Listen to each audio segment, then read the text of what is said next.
पुढची बातमी पाहूयात। गुरुपौर्णिमेचा उत्साह सध्या सर्वत्र पाहायला मिळतोय। शिर्डीमधलं साईबाबांचं मंदिर सुद्धा आता आकर्षक फुलांनी सजलेलं आहे। भाविकांची सुद्धा मोठी मांदियाळी या ठिकाणी पाहायला मिळते। शिर्डीमध्ये सुरू असलेल्या 3 दिवसीय गुरुपौर्णिमा उत्सवाचा आजचा मुख्य दिवस आहे। मोठ्या संख्येने पायी दिंडीसह लाखो भाविक शिर्डीमध्ये दाखल झालेत।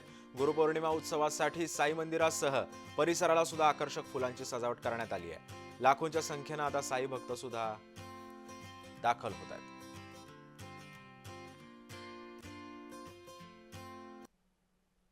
दरम्यान या संदर्भामध्ये अधिक माहिती देण्यासाठी आमचे प्रतिनिधी जयेश सावंत आपल्या सोबत आहे। जयेश, नेमकी आता सध्याचं शिर्डीचं भक्तिमय वातावरण नेमका कसं आहे?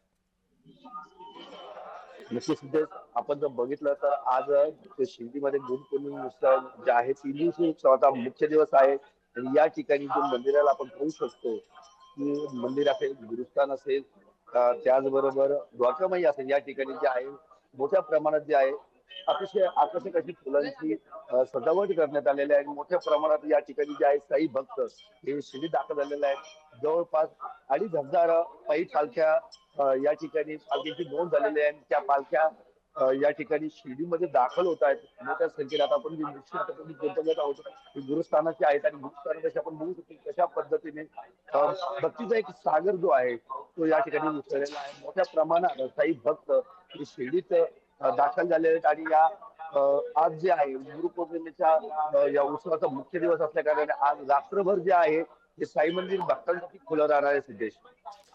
नक्कीच। त्यामुळे आता आपण पाहतोय की कशा पद्धतीनं शिर्डी नगरी जी आहे ती आज गुरुपौर्णिमेनिमित्त आता सजलेली आहे। अनेक भाविक सुद्धा आता शिर्डीमध्ये दाखल व्हायला मोठ्या संख्येने उपस्थित राहत आहेत। धन्यवाद जयेश, तुम्ही दिलेल्या अधिक माहितीबद्दल।